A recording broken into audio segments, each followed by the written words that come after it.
that Hillary Clinton paid for, being used to lie to a FISA court, to spy on a then presidential candidate, later a president?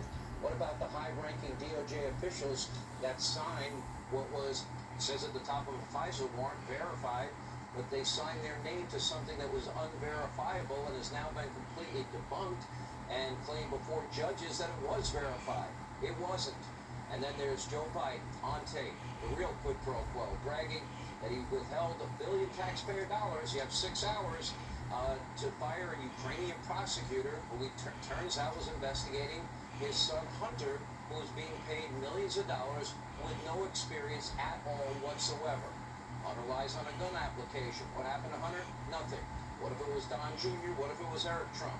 On tape, you have, of course, Hunter Biden smoking crack and with hookers. I think those things are illegal. What happened to him? Nothing. We had Director Wray before Congress last week. They have had Hunter's laptop longer than anybody. What have they done with it? Nothing. Millions of dollars paid to Hunter from Ukraine, Russia, a $1.5 billion deal with the Bank of China, a $100,000 shopping spree with a Chinese national. No experience, nothing happens. Joe, on tape, bragging again and again, I've never, ever, ever discussed my son's foreign business dealings. Well, we know of at least 14 occasions now, and we have pictures, in some cases, with Joe, Hunter, and guess what? Hunter's foreign business partners. Nothing happens to them. The Bidens have never had their homes raided. They literally sold access to the highest levels of our government. The big guy was taking his 10% cut, according to his own son's laptop. And yet President Biden has never faced legal scrutiny. It's not even clear that his son Hunter, who has literally reported his crimes in great detail, will ever get charged with any crime.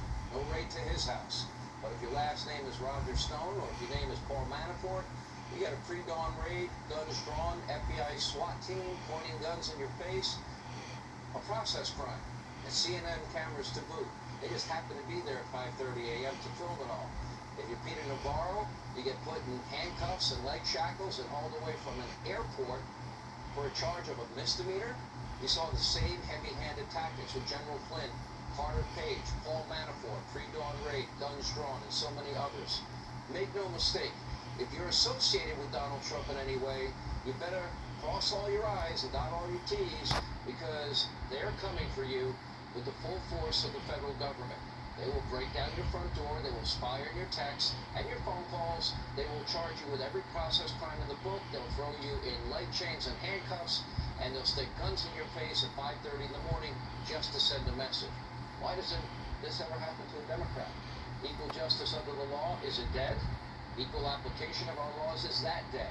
Has our Department of Justice been turned into a political weapon? And if they can do this to President Trump, what do you think they can do to the rest of us? We'll have full-breaking coverage all night long.